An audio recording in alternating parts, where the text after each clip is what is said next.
All right, what's up, guys? Today, the topic that we're going to be covering is neuromuscular power, what it is, and how we can train it. So, first and foremost, what is neuromuscular power or anything neuromuscular in that nature? So, let's break down the words. Neuro, meaning that it involves some aspect of your nervous system. So, the way our body works is that we obviously have our brain, we have the spinal cord, and we have these descending nerves that goes to our muscles. And the way our muscles and nervous system interact in summation is what we call the neuromuscular system. So it's not just isolated to the muscle, the fiber types, how many, how big the fibers are, what type of fiber they are, what's the sarcoplasmic reticulum like, what's the mitochondria like, but it also has to do with the nervous system itself. What's the conduction velocity of these nerves? What's the threshold of the nerves themselves? How easily can you turn on the bigger motor units? What kind of neural discharge can you have from your motor cortex that allows you to perform a movement, in the best or most highest velocity and highest force possible, so the most power that we could possibly have. So our neuromuscular system is made up of the nervous system as well as the muscular system. And so this dynamic interaction between the two is what we call the neuromuscular system. And so we're talking about developing neuromuscular power. We're not just talking about developing power or muscular power in terms of what's the fiber composition, how big the muscle is, because we can do that through certain training means.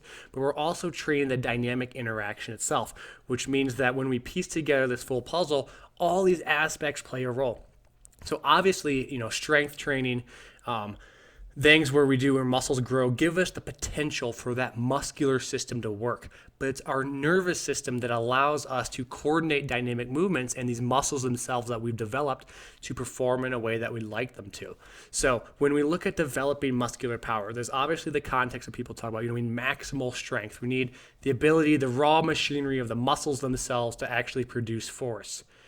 We look at now then the nervous system and the ability of the nervous system to turn on quickly. How fast can we initiate the nervous system? How much of a motor, kind of a cortical drive can we have to bring about the highest number of motor units recruited? And how quickly can we recruit those motor units? Now, in a sporting movement, we're never actually going to just produce one single motor output, right? We're going to have typically like a cyclic nature. So that means, think about running. Your legs contract, they relax. They contract, they relax. They're moving through cycles. One's on the ground, the other one's in the air. One's on the ground, the other one's in the air. And so the ability of the nervous system to repeat multiple bouts. What is the speed at which the nervous system can produce a movement, and then how well can that neuromuscular system handle repeated efforts? So this is when you start to look at now the energy metabolism of the muscles themselves. How well are they able to utilize the fuel substrates that they have available? How well are you able to utilize and move some of the fuel substrates? And you could argue the mobilization of fuel substrates comes from the nervous system itself, right? Because essentially it's a hormone, and hormones are released by communication through a series of process which initiates in the central nervous system. And these hormones can also be important for mobilizing some of the energy that we need to produce some of these bouts. So whether we're talking about gluconeogenesis or even, increase in sympathetic tone, so we have higher blood pressure, faster heartbeat, getting blood pumped to muscles quicker. So the central nervous system, or just the nervous system in general, in conjunction with the muscular system, plays a critical role in how we do things. And when we look at training, you can never really look at it in isolation, because every movement that we perform is neuromuscular in nature, right? There's never a movement that's occurring where the nervous system isn't sending some sort of motor input to that muscle. So that brings up the question as to whether or not should we be doing motor patterns that might disrupt should we do certain kind of motor pattern, the movement patterns that might disrupt the motor pattern of movement and sport itself. And so that's where people talk about, how can we make sure we're training these patterns and these kinetic pairs of how these muscles are sequencing with one another in a way that's going to allow for greatest, transfer to sport. And I think the easiest way to look at it, in my opinion, and this is just my opinion, is that you have a global aspect. What's the raw machinery of the muscle? Can you do things in the most global sense to provide and develop that machinery? Can we do it in ways where it's not going to interfere with the motor pattern of sport itself? So maybe you're doing something like a heavy squat, a heavy deadlift, a carry. These are very quote unquote general motor patterns that aren't necessarily specific to the sport itself. So maybe we want to then apply very specific means when the motor pattern begins to represent sport in a way that's not going to disrupt the motor pattern that we see for transfer. And so what I mean by that is you now might, instead of trying to train only the squat forever and ever, maybe you train the squat for the general principles, but then as you move to a more specific motor pattern, you change how far down you're squatting. You make it more quote unquote sport specific. You put it in a range and a velocity that emulates that of sport. So now when your body begins to associate movement neuromuscularly, it takes that movement and it relates it back to the sporting movement of jumping, because now you're performing it in a range of motion and a length tension relationship in a neuromuscular setting that's more representative of that sporting pattern itself. And so that's when we look at kinetic sequencing and kinetic pairs. So how is this muscle interacting with the other muscles around it? Like when I go into triple extension, that's a classic example, right? Our ankle goes into plantar flexion. We have obviously knee extension and hip extension. That's a very traditional movement that we see in sport. And so when we overload that pattern, maybe we want to overload it in a way that allows for greatest transfer. But we can't always overload triple extension, right? It's really hard to, you can't always jump with really heavy weights. So maybe the kinetic sequence or the kinetic pair of knee extension and hip extension at the same time in a muscle length relationship, so how far you're dipping down and coming back up, is that much more specific to sport.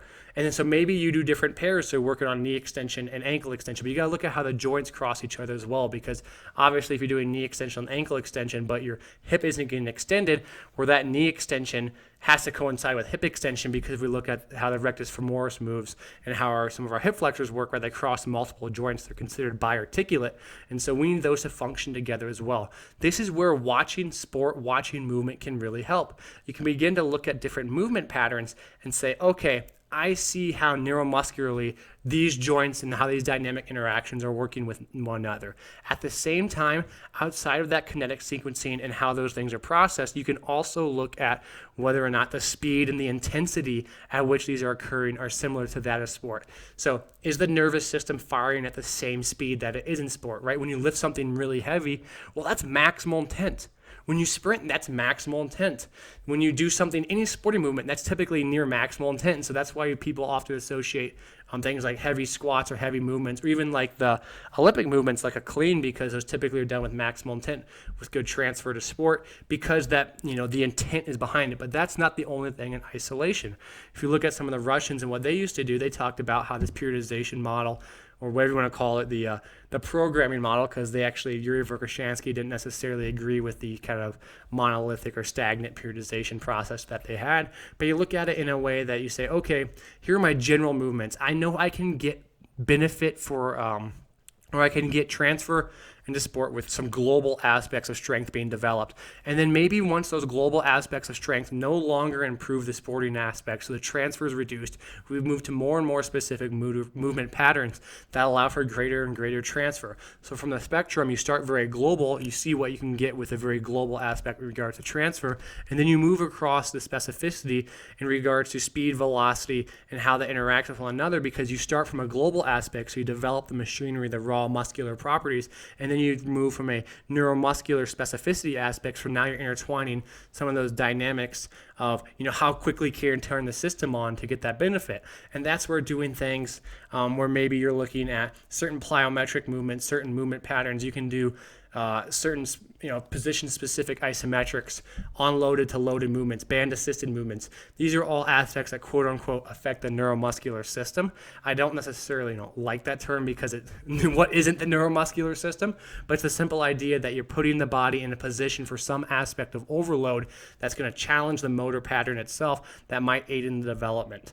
So when you're looking at it as a whole, to wrap this all up, it's easy to look at, say, neuromuscular system is this global aspect. We break down the words, obviously, muscular meaning the muscular system, what is the composition of it, and the nervous system, the neurons, the central nervous system, maybe even some reflexes as well we're talking about, and how all those fit together. And then going forward, how to program it, maybe you're going from that global non-specific aspect to a more specific aspect, where those kinetic sequencing and pairs become more and more refined and more specific, only based on the ability of that lack of global transfer from strength to movement itself, or global aspect of strength development or transfer into sport. So that kind of hopefully, answers a very complicated question quickly and dives into that little topic into a little more detail than what I could do over Instagram or social media. I appreciate you guys asking. Again, feel free to keep asking. I like these questions. Always great to dive into some of these topics. So thank you guys and take care.